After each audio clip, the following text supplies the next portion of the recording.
The wind combs the grass flat as we step through the torn fence line, the camera breathing with us in shallow, anticipatory gasps. A cathedral of rust rises ahead, corrugated sheds warped by time, a sagging radome like a blind eye staring blankly at the heavens, cables coiled on the cracked concrete like sleeping snakes ready to stir.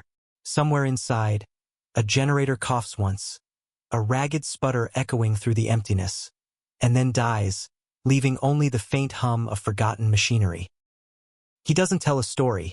He tunes one, like a radio operator dialing in a faint transmission from across the world. A switch clicks with a satisfying snap. A band opens. The hiss thickens into a polite roar that fills the room like static from a storm. In the noise we catch ghost syllables, fragments of Morse code perhaps, or garbled voices in foreign tongues.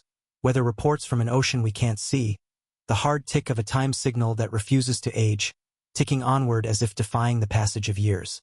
This place could drink the sky, North says, his eyes gleaming with a mix of nostalgia and caution. Everything you send, everything you say, it travels.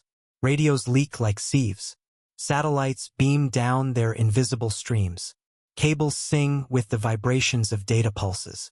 ECHELON learned to love those songs, to parse them, to store them away for rainy days.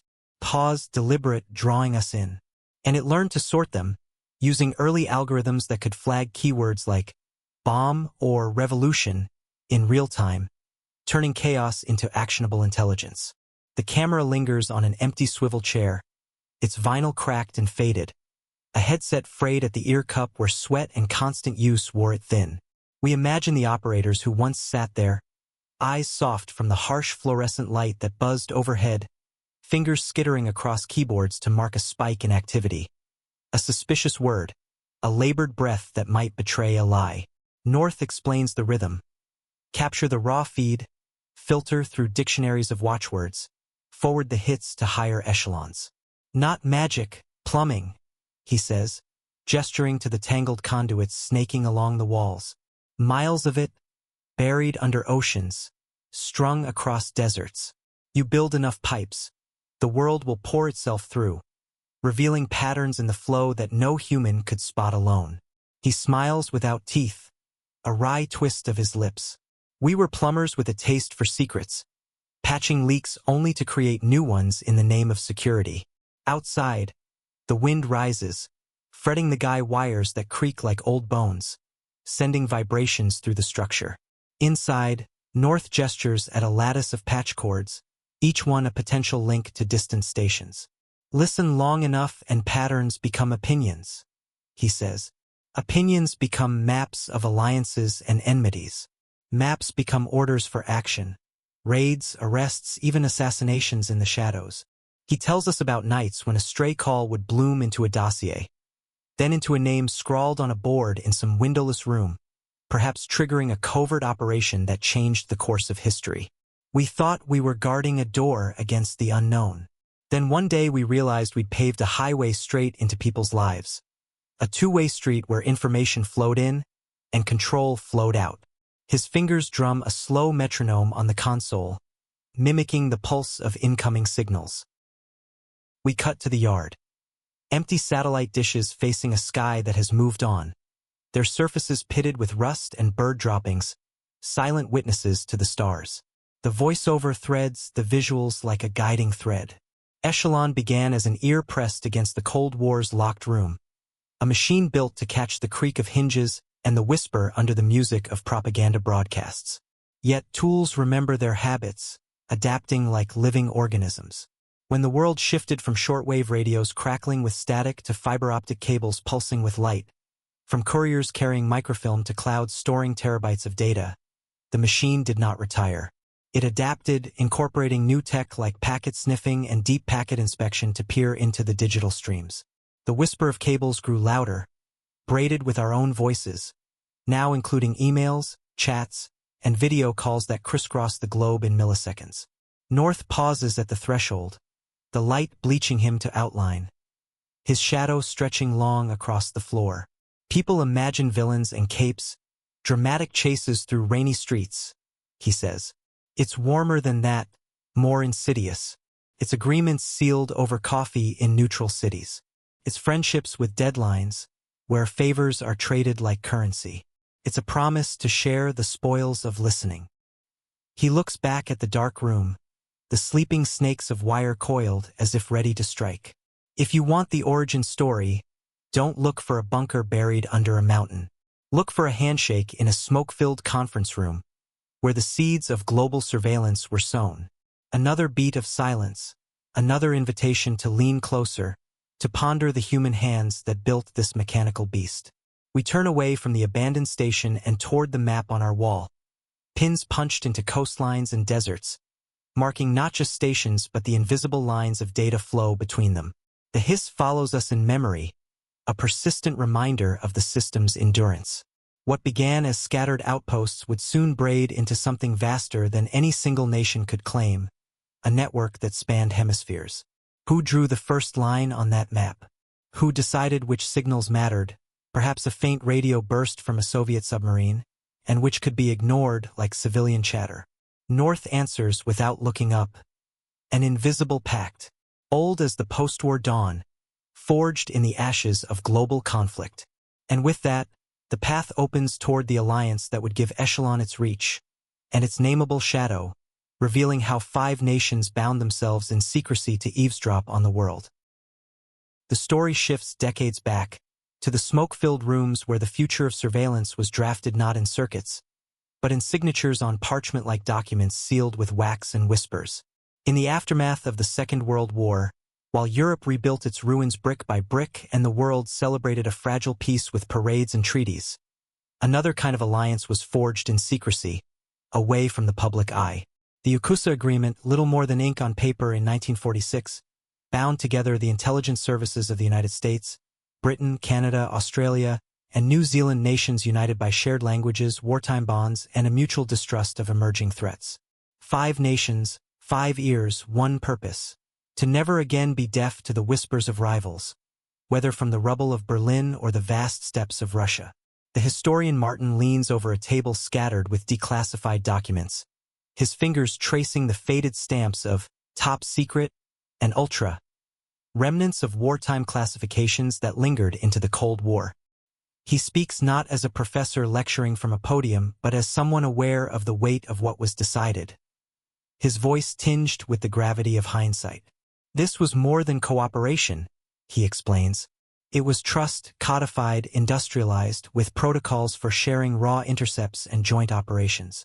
The 5 eyes became a single body with 5 heads, each seeing a corner of the world, each reporting to the same hidden heart in fortified bunkers like those at Fort Meade or GCHQ. His words hang in the air, heavy, undeniable, evoking the image of a Hydra-like entity that could regenerate and expand. Images unfold across the screen. Antennas sprouting on English moors like metallic mushrooms after rain. Listening posts along Canadian coasts battered by Atlantic waves. The first satellites unfurling their wings in orbit with a graceful mechanical ballet. These weren't just machines, they were organs in a growing nervous system, interconnected by secure lines that transmitted encrypted data bursts. At first, the enemy was clear. The Soviet Union's coded cables snaking through embassies, its encrypted radio chatter from remote outposts, its diplomats sending signals across oceans via shortwave that crackled with static. ECHELON was born in this crucible, an invisible hunter tuned to the Cold War's frequency, capable of intercepting not just military dispatches but also economic plans that could tip the balance of power.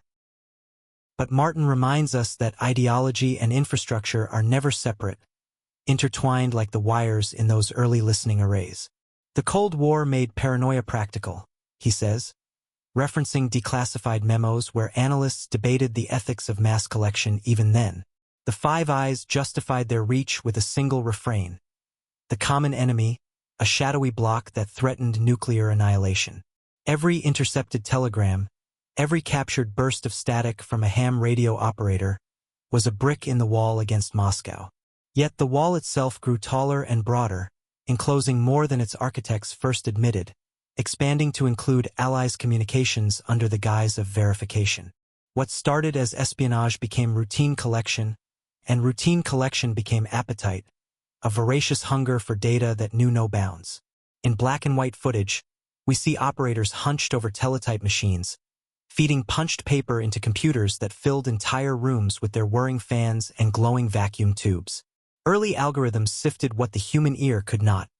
Keywords like missile or invasion, call signs from known agents, locations pinpointed by triangulation.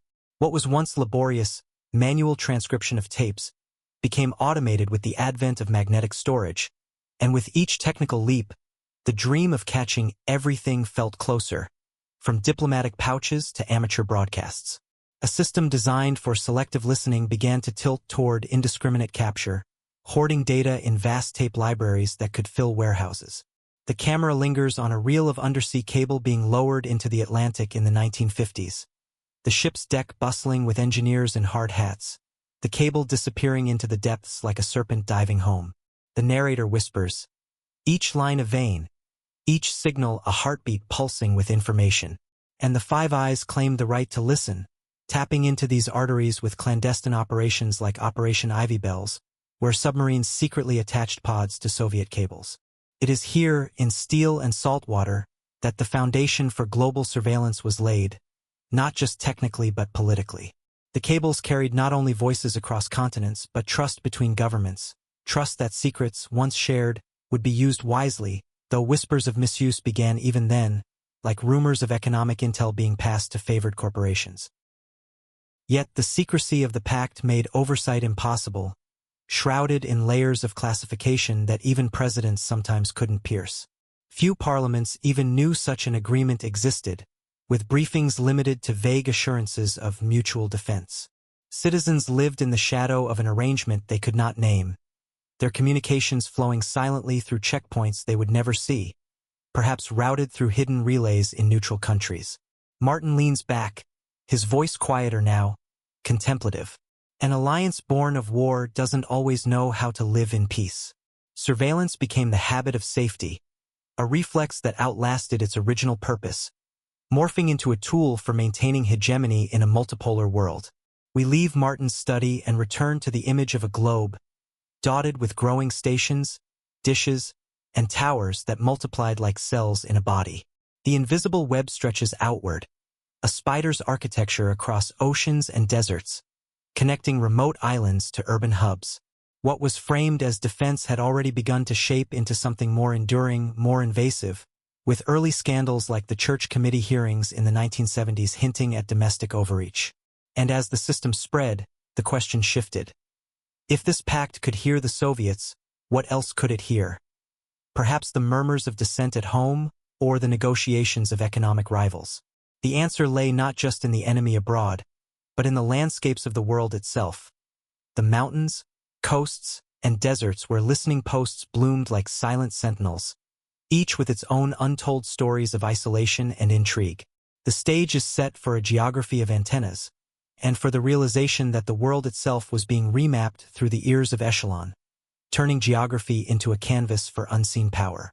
From the air, they look like scars on the landscape, immense circles of gravel carved into tundra with precision bulldozers, white domes swelling like frozen bubbles in the desert under relentless sun, forests suddenly shaved bare to host a crown of steel towers that pierce the canopy. These are the listening stations, scattered across continents, disguised as weather outposts or research labs with innocuous names like Meteorological Research Facility, blending into the background to evade satellite scrutiny. They do not ask permission from the land. They impose upon it, their foundations sunk deep into soil that once knew only the footsteps of nomads or wildlife. They are the spidery towers and silent dishes that together wove ECHELON's net across the earth, a patchwork of interception points strategically placed to cover blind spots in global coverage. North takes us to one such plateau, the wind scouring across an empty horizon where concrete pads still anchor the skeletons of dish mounts, their bolts rusted but unyielding. This was one of many, he says, his voice carried by the gusts that whip dust into our eyes. Every direction had a station, from the Arctic Circle to the equator. Every sky had an ear tuned to specific frequencies. The camera pans across rusting antennae, cables that once drank the voices of the world, now frayed and dangling like forgotten vines. The eerie quiet is only broken by the echo of what they once consumed, imagined whispers of intercepted calls from world leaders or spies. Inside, we are shown the architecture of interception.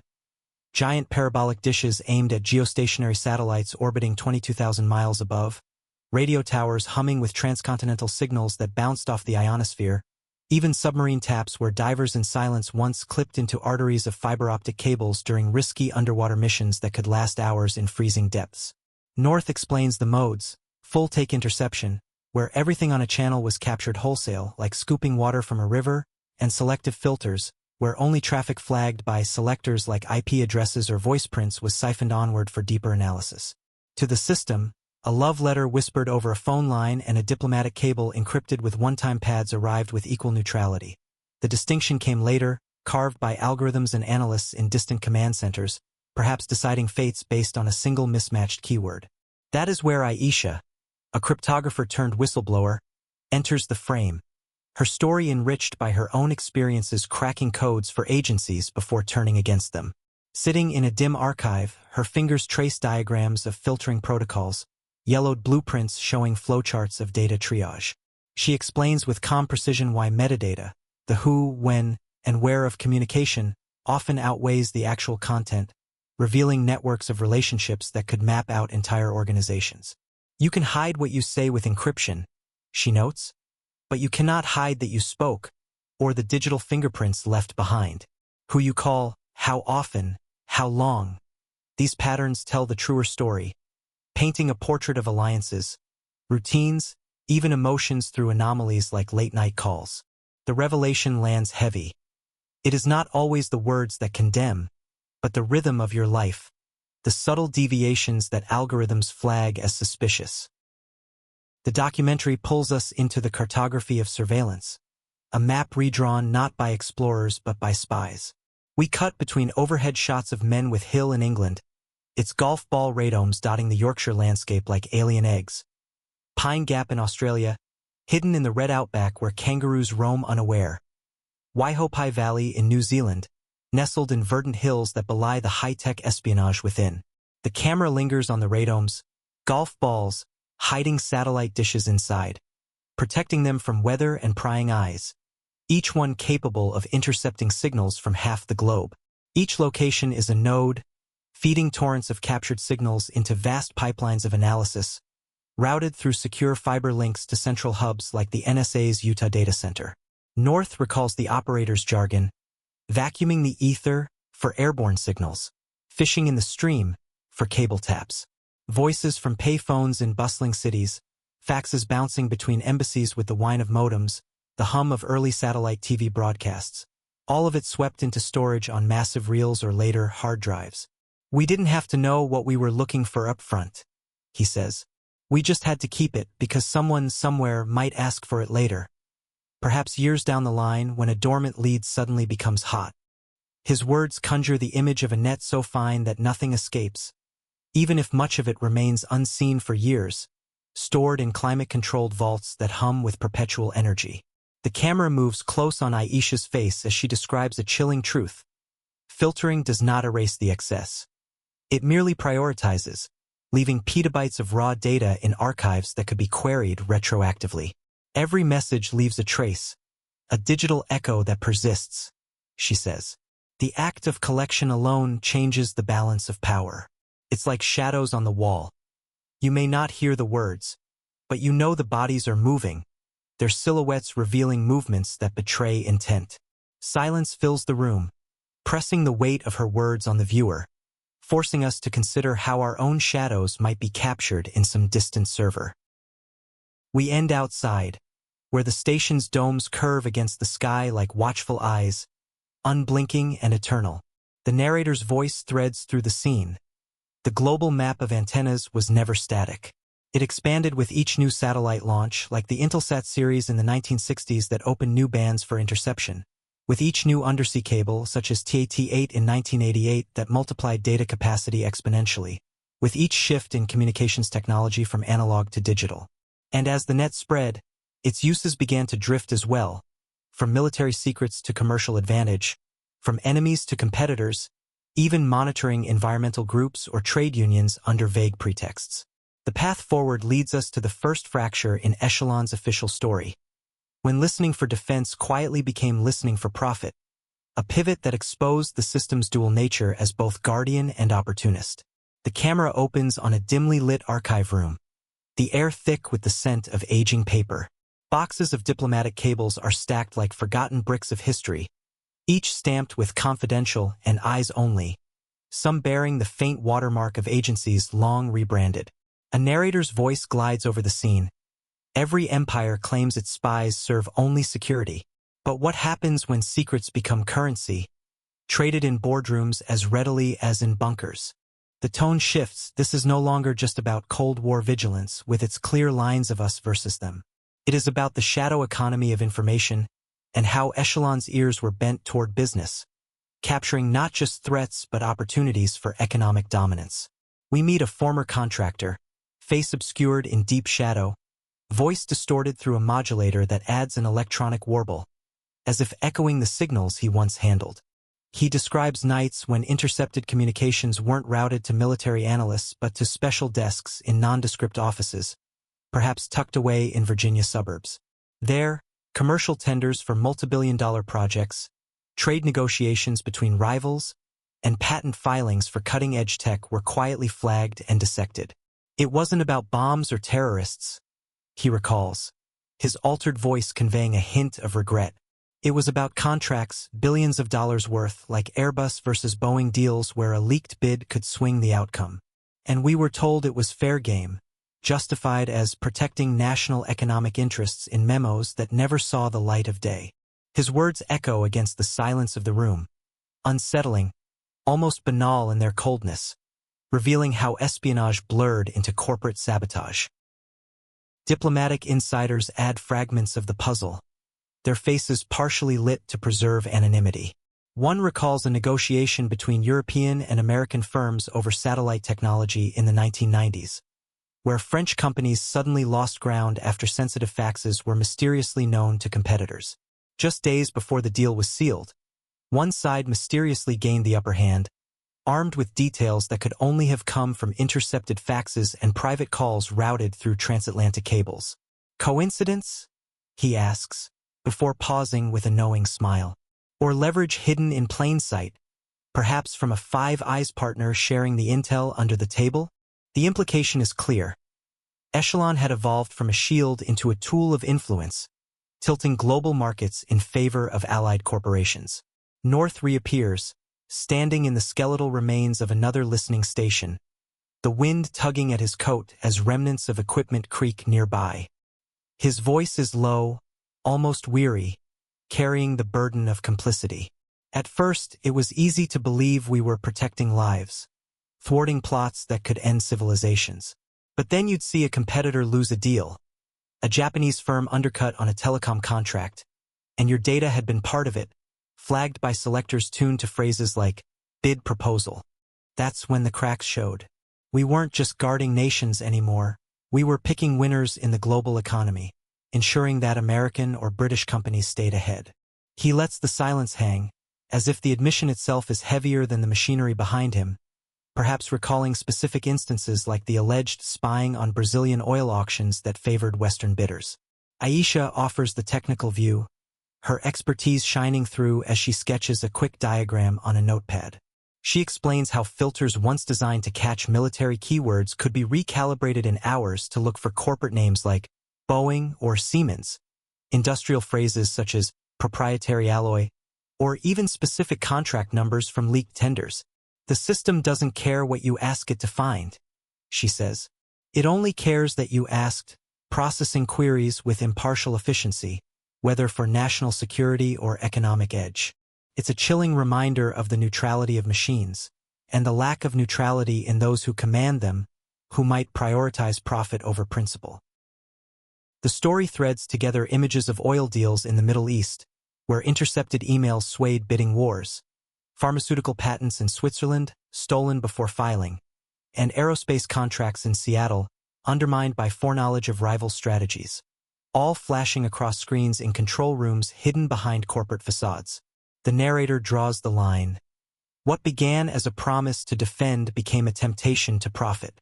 Information is power, and in ECHELON's vault, there was always too much of it to resist, leading to scandals like the 1999 European Parliament report that first exposed economic espionage allegations. Diplomats and whistleblowers described the unease of discovering that allies were not exempt, with French officials railing against Anglo-Saxon imperialism in intercepted comms. European parliaments demanded explanations, commissions were formed, like the 2001 ECHELON inquiry that unearthed partial truths, and yet the details were always smothered under the weight of classification, with denials issued in carefully worded press releases. Officially, economic spying was denied as baseless rumors. Unofficially, it thrived in the shadows, fueled by the same networks that once targeted communists.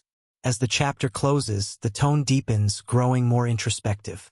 The camera pans over empty boardrooms, contracts lying on polished tables under fluorescent lights, the ghost of decisions shaped by invisible eavesdroppers lingering like a faint echo. If a system designed for protection could so easily be bent toward profit, the narrator asks, what would stop it from being bent toward something even greater, total control over narratives and lives? The question leads us inexorably to the next turning point, when the events of a single day in 2001 shattered every remaining restraint, unleashing a flood of unchecked expansion that redefined surveillance forever. The skyline of New York, a crisp September morning in 2001. Sunlight glints on glass towers that pierce the blue sky, ordinary voices fill the air with the hum of daily life. Commuters rushing, vendors calling. Then, in an instant, the world shatters with the roar of impact and the plume of smoke. Sirens wail, the impossible image of towers collapsing in a cascade of dust and debris. For many, 9/11 was the end of certainty, a scar on the collective psyche. For ECHELON, it was the beginning of something else. Permission without limits, a blank check written in the ink of tragedy. North sits in shadow as the footage rolls, archival clips of chaos and heroism intercut with solemn memorials. Before, there were lines, red tape, ethical debates, oversight committees that demanded justifications. He says, his voice carrying the weight of memory, perhaps tinged with personal loss from that day. Exceptions had to be argued, signed off, justified in lengthy reports. After that day, the exception became the rule, with urgency overriding caution. His words drift over images of hurried meetings in secure rooms at the White House and Pentagon. Emergency laws drafted in hours under fluorescent lights, doors that had always been locked now flung open to new authorities. The mood is not triumph but inevitability, the sense of a dam breaking, releasing pent-up capabilities that had been restrained by peacetime norms. The narrator threads the facts with measured gravity. The Patriot Act in the United States, sweeping new counterterrorism laws in allied countries like Britain's Regulation of Investigatory Powers Act, secret memoranda expanding collection authorities to include bulk metadata sweeps. Courts once meant to check intelligence, like the FISA court, became secret forums, their rulings sealed behind layers of redaction, approving thousands of warrants with minimal scrutiny. Surveillance programs described as temporary measures to prevent another attack metastasized into permanent infrastructures, each justified by the haunting refrain, "Never again," echoed in congressional hearings and media soundbites. Layla, a lawyer who once advised intelligence committees, leans forward in her interview chair, her expression a mix of frustration and resolve. The language was crafted to comfort the public but empower the agencies, she says.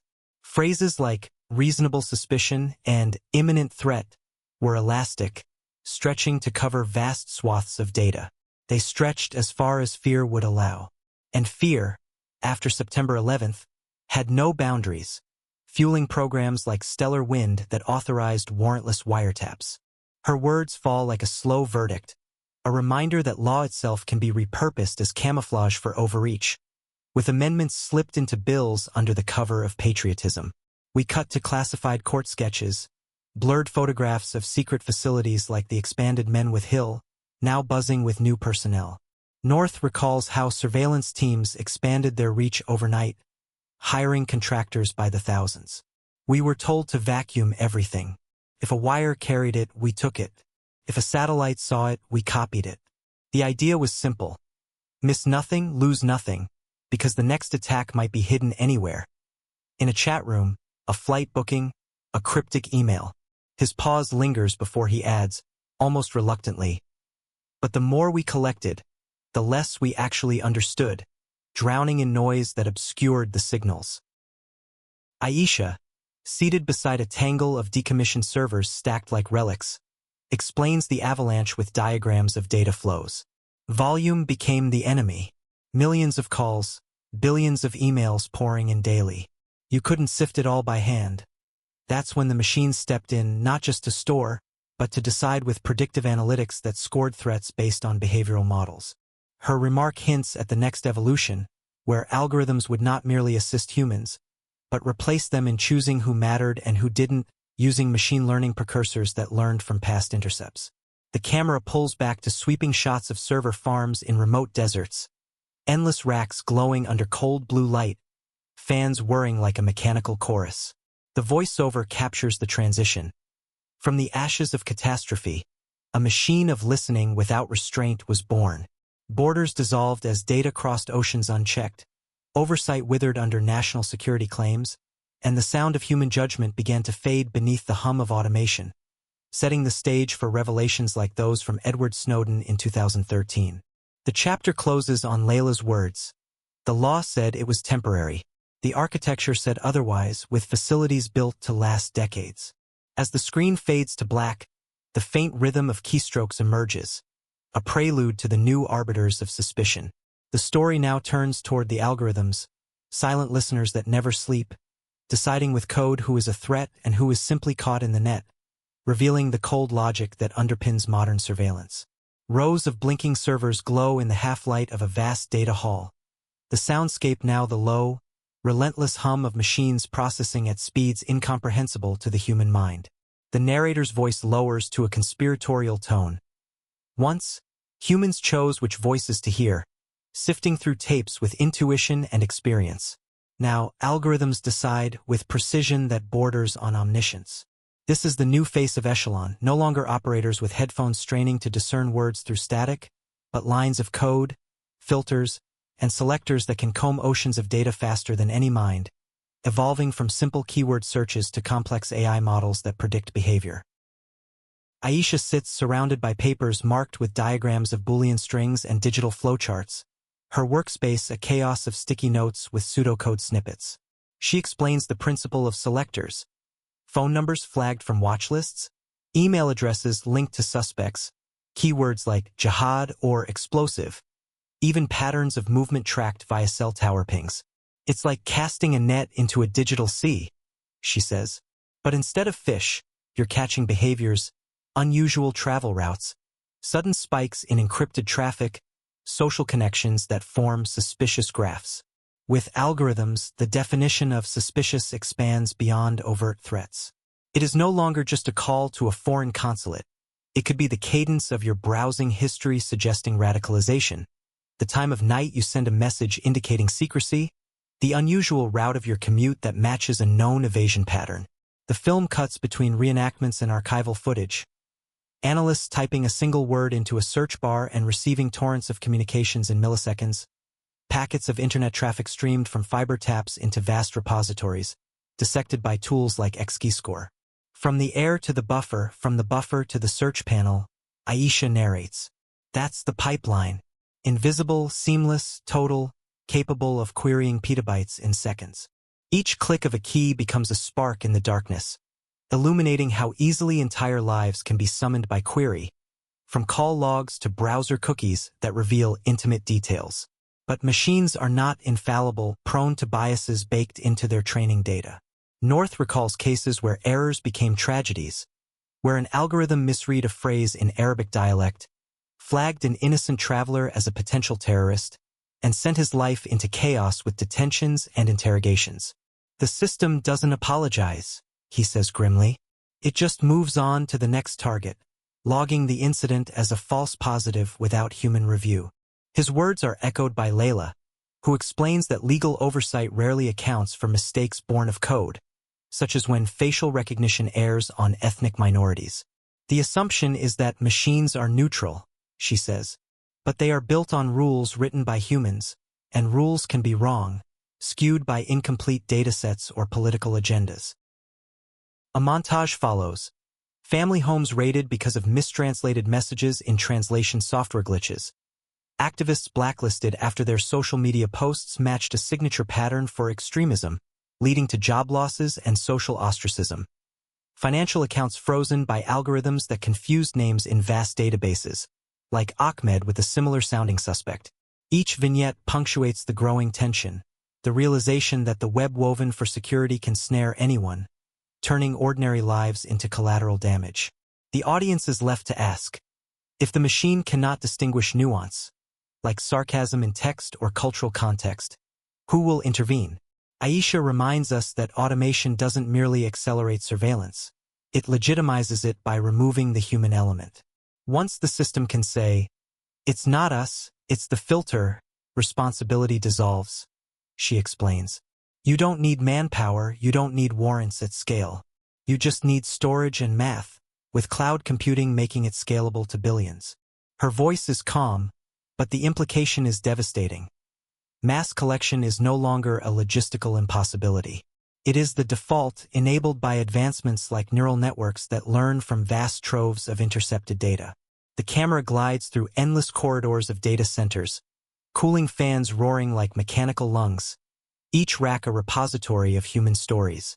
Each blinking light represents captured fragments of lives. A child's bedtime call to a parent abroad, interrupted by a flag. A transaction between strangers scrutinized for patterns. A whispered secret encrypted but metadata exposed. The narrator intones. When the machine listens better than people, what remains of privacy? It becomes a relic, overshadowed by the efficiency of code. As the chapter ends, North offers a parting warning. We thought automation would help us focus on real threats. Instead, it made the haystack endless, burying needles in noise while ensnaring the innocent. His words fade as the screen shifts to an image of two mirrored globes, partners watching one another from opposite sides of the world, their reflections distorted. The story now pivots to the most cunning twist of all. Nations circumventing their own laws by letting their allies do the listening for them. A game of shadows that preserves deniability while expanding reach. Two globes rotate in darkness, their arcs of light crisscrossing oceans like digital bridges. The narrator whispers, every nation has rules, boundaries etched in constitutions and charters. But rules can be bent, especially when a friend holds the pen, offering a way around them.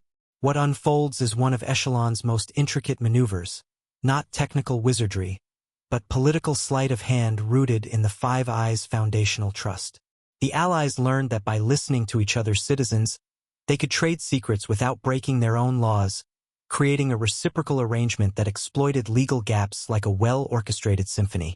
We cut to a former intelligence officer sketching a circle on a napkin in a dimly lit bar, his hands steady despite the revelation. It worked like this, he explains. America can't spy on Americans without warrants under the Fourth Amendment. Britain can't spy on Britons per domestic statutes. But if the Brits listen to Americans via GCHQ taps and hand the data to the NSA, and the NSA does the same in return for MI6, everyone gets what they want. Legal walls, bypassed by friendship, with data laundered through international channels. He shrugs, as though describing a magician's trick, but his eyes betray the ethical unease of someone who executed such swaps. North, now without the mask of anonymity, sits in a dim studio, his face worn by years of moral compromises. His voice is deliberate, measured.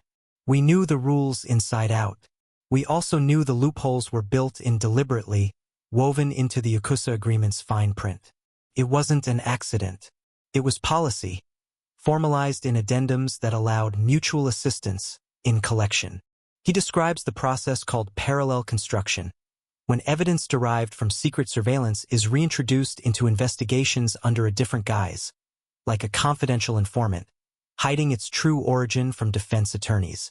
By the time it got to court, no one could prove where it came from. Even the judge couldn't ask without risking national security clearances. The camera cuts to case studies drawn from declassified files. Drug busts justified by anonymous tips that originated from Five Eyes intercepts. Terrorism suspects detained through evidence no lawyer could challenge, such as location data shared across borders. Each sequence carries the same unsettling refrain. If the source is hidden, can justice still exist, or does it become a farce?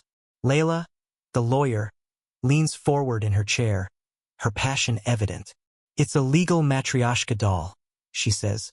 Layers inside layers, with the outermost shell polished to look lawful, but the core is hollow, devoid of accountability. We return to Martin, the historian, who places this tactic in context amid Cold War precedents. The Five Eyes was always about shared burden and shared trust, starting with joint code-breaking in World War II. But over time, that trust became a cover for evasion.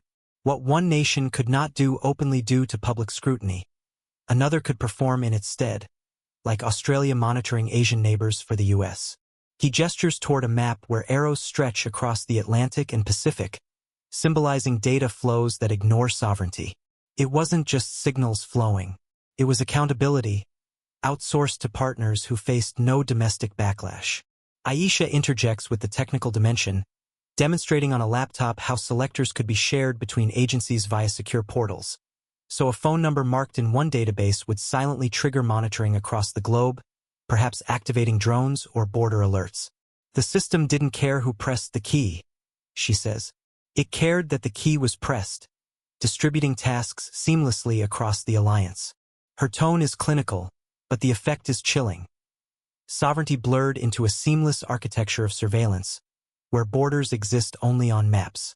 The tension builds as North recounts his own moral breaking point, a pivotal moment that haunted him. He remembers a file, an intercepted call from an ordinary citizen, a journalist perhaps, swept into the net not because of crime, but because of geography, her location pinging near a watchlist site.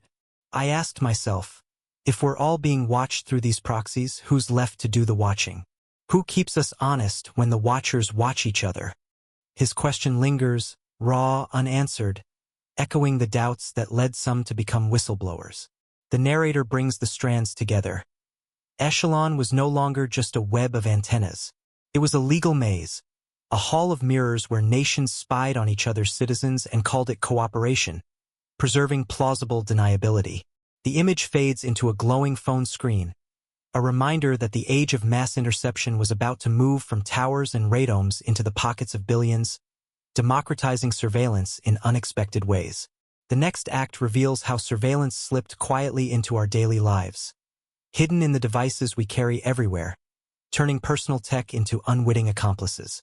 The glow of a phone screen fills the frame, its light cutting through the darkness like a beacon that both illuminates and exposes. The narrator's voice lowers.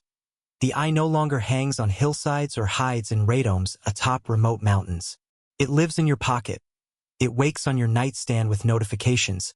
It travels with you everywhere, tracking every step. The story of ECHELON now enters its most intimate phase, where global surveillance fuses with the consumer technologies we cannot live without, creating a symbiotic relationship between state power and Silicon Valley innovation. Aisha sits at a table littered with smartphones, routers, and discarded SIM cards, each device a portal to vast data ecosystems. She turns one device over in her hands, popping open the back to reveal the intricate circuitry. A phone is a transmitter, a tracker, a diary all in one, she says. Even when you think it's silent, it's talking, pinging towers, syncing with clouds, leaking metadata. Metadata pours invisibly from every app, every call, every swipe, location logs accurate to meters, contact webs mapping social circles, fragments of behavior like app usage patterns. When correlated with machine learning, she says, these fragments sketch a life portrait more precise than a written journal, predicting future actions like purchases or travels. It doesn't just know where you are via GPS. It knows who you are, inferring personality from typing speed or emoji choices. The film cuts to visuals of undersea cables being spliced in modern shipyards, corporate offices where executives sign classified memoranda in glass-walled conference rooms, and server farms pulsing with cloud data in places like Iceland for cheap cooling. North's voice overlays the images. At first, we tapped the highways of communication. Then the highways became crowded with personal data. That's when the companies stepped in, from Google to AT&T, providing backdoors under legal compulsion or voluntary partnerships. The line between state and market blurs as governments lean on contractors, tech giants, and telecoms through programs like PRISM, revealed in leaks. Behind glossy branding and user agreements, deals are struck to ensure that pipes remain open and accessible, with data shared via APIs or court orders. Layla brings the legal framing, citing cases like the 2018 Cloud Act. The law followed the technology, adapting to the digital age, she says. New statutes allowed collection in the name of counterterrorism, but many flows of data, location from fitness apps, browsing histories sold by ISPs, purchasing patterns from credit cards never needed laws. They were already sold by companies, parceled into the marketplace through data brokers. Governments simply became another customer, buying insights that bypassed warrants. The effect is disquieting. Surveillance isn't always imposed by force. It is often volunteered, clicked, accept, by the user themselves in lengthy terms of service no one reads. We see dramatized vignettes. A smart speaker recording household chatter and sending it to the cloud for improvement, potentially accessible via subpoenas. An insurance firm buying geolocation records from apps to adjust premiums. A law enforcement agency querying a corporate database like Facebook's rather than seeking a warrant, pulling profiles in bulk. The montage drives home the reality that surveillance no longer only comes from antennas scanning the sky. It seeps through apps that gamify fitness, trackers in cars that report driving habits, cloud storage that holds photos analyzed for faces, and every device that trades convenience for data, creating a panopticon we build ourselves.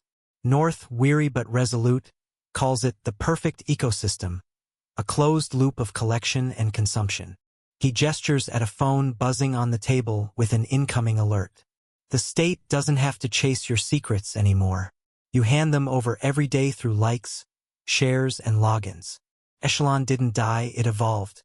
It merged with the marketplace, and now it listens with a billion ears, amplified by IoT devices that number in the trillions. His words carry a quiet resignation, but also an unspoken warning about the erosion of autonomy. The narrator ties the threads together as the camera sweeps across cityscapes glowing with millions of screens, each a node in the network. Once, the system strained to capture a trickle of signals from the air. Now, it drowns in a flood of voluntary transmissions from wearables, smart homes, and social platforms. The boundary between citizen and suspect, public and private, state and corporate, has dissolved into noise, leaving us all as data points in a vast algorithm. As the sequence fades, the image lingers on a woman staring at her phone in a crowded train, unaware that her daily routine, commute patterns, search queries, has already been cataloged and scored. The narrator's voice cuts in with a question. But what happens when the system makes a mistake? When a shadow in the data marks an innocent as a target? Unraveling lives with no appeal. The camera fades to black, setting the stage for the human cost of living under permanent watch, where errors become indelible scars. The screen opens on a dim cafe, rain streaking down the window like tears on glass. A woman sits across from us, hands wrapped around a cup that has long since gone cold, her fingers trembling slightly. She speaks softly, hesitating before each word, her eyes scanning the room as if old habits die hard. An activist, her only crime, was attending a rally against government policies and sending a few emails abroad to like-minded groups. Yet one day she discovered her name on a no-fly list, barred from boarding a plane for a family visit, her passport flagged without warning. No explanation, no recourse, just endless appeals to faceless bureaucracies. I was invisible to the system when I needed help, like when reporting harassment, she says, but all too visible when it wanted to punish me, perhaps because an algorithm linked my contacts to a distant protest. Her story is just one of many, proof that mistakes in surveillance do not vanish when exposed to daylight. They calcify into lives broken, relationships strained, opportunities lost forever. The camera shifts to a diplomat pacing a narrow corridor in an embassy annex. His career in tatters after decades of service. Whispers of corruption had followed him, seeded by vague reports built from intercepted fragments of conversations. Perhaps a misinterpreted joke in a phone call. He was never formally accused, never convicted, just quietly sidelined, promotions denied, invitations withdrawn as colleagues distance themselves. His eyes carry the weight of someone who has fought an invisible accuser and lost, appealing to oversight bodies that dismissed his claims. You can't defend yourself against shadows, he says bitterly. You can only watch them take shape around you, morphing into barriers that block your path. Layla, the lawyer, sits before shelves of case files towering like accusations. She explains the chilling effect, the subtle but profound shift in behavior when people know they might be observed, leading to self-censorship that stifles free expression. Surveillance doesn't just capture actions, she says. It reshapes them.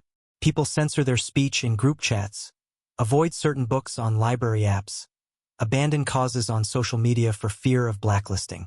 Fear of the unseen hand becomes its own control mechanism, more effective than any law. Her words are underscored by footage of crowded streets, where faces blur into one another, each carrying private doubts about what can be safely said or searched, perhaps avoiding terms like protest in queries. Martin, the historian, offers a broader frame, drawing parallels to past regimes. History is consistent, he says.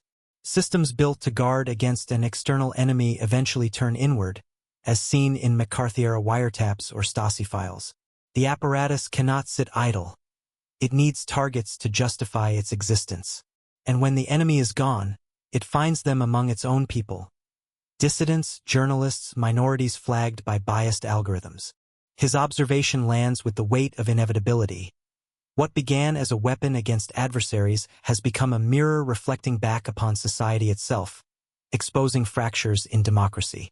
The film lingers on ordinary moments, a child video calling a parent overseas, the call logged and analyzed. A student searching for political texts on a university network, triggering a watch flag. A journalist drafting a critical article on a laptop, her keystrokes potentially keystroke logged. Each action is innocent, each one potentially misread by a system designed to see patterns before people, perhaps confusing cultural references with threats. North's voice overlays. The system doesn't have to prove you're guilty. It only has to decide you might be, based on probabilistic models. That's enough to change your life. Job offers revoked, visas denied, all without due process. We return to the activist. Her eyes brim with quiet defiance amid the pain. They wanted me silent, she says, and for a while they succeeded, making me second-guess every email. But silence is also a choice, and I refuse it, speaking out to expose the human toll. Her words resonate as both testimony and warning. The cost of speaking is high, but the cost of silence may be higher still, eroding the fabric of free society. The narrator weaves the stories into a single thread. This is the second shock, not technical but moral. When a society accepts total visibility, it accepts submission as the norm. Privacy is not just about secrets. It is about freedom to live unobserved, unshaped by fear, to think and associate without repercussion. To make this more vivid, imagine the ripple effects. Families divided by travel bans, artists censoring their work, communities fracturing under suspicion. All unseen casualties of the net.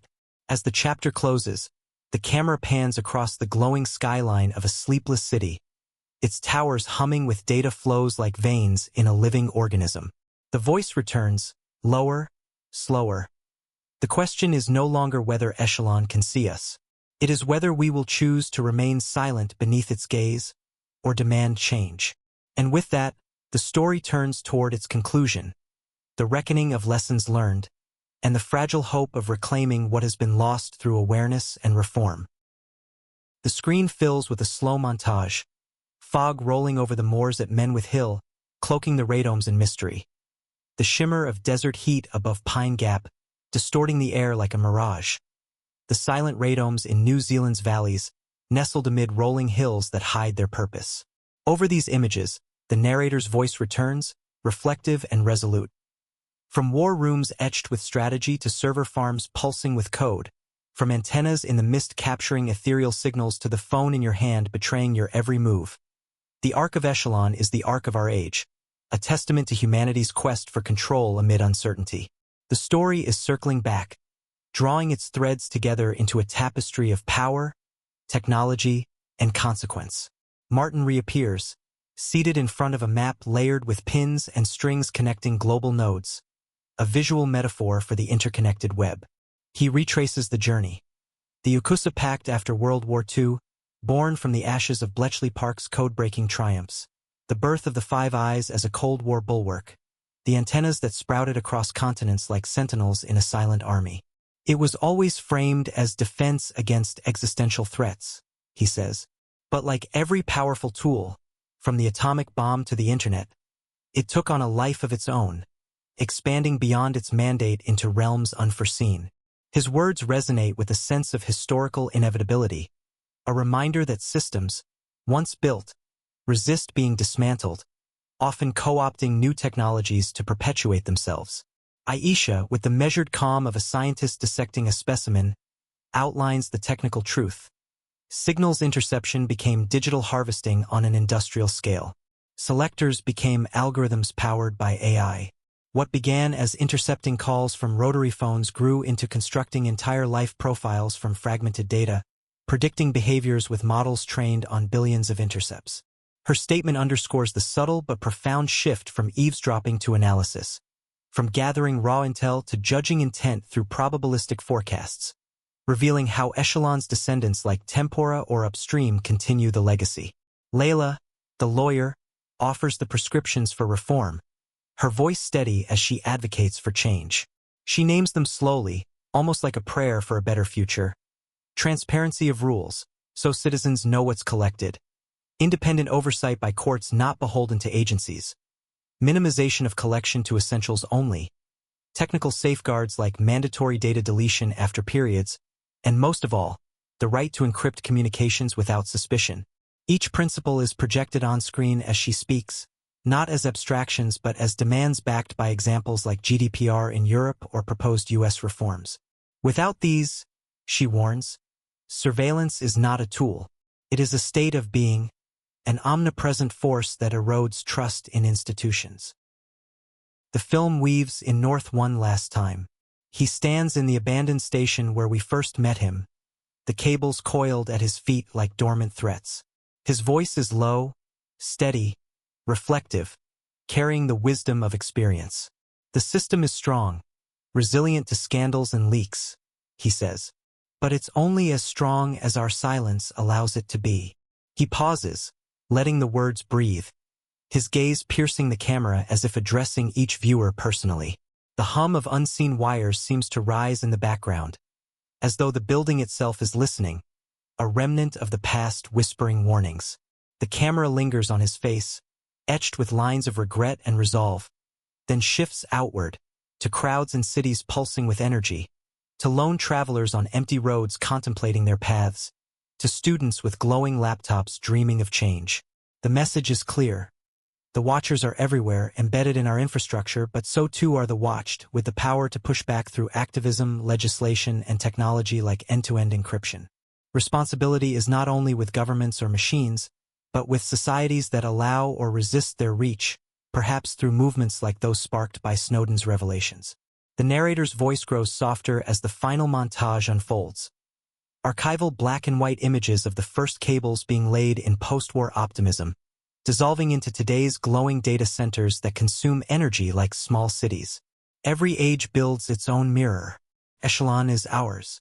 It reflects our fears of chaos, our ambitions for safety, our hunger for control that borders on dominance. But a mirror can also be shattered, or remade into something clearer, fairer, through collective will. In the closing shot, the camera drifts through a cavern of abandoned wires, the faint hiss of static filling the silence like a lingering question.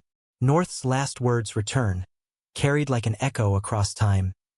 The system is strong, but only as strong as we are quiet.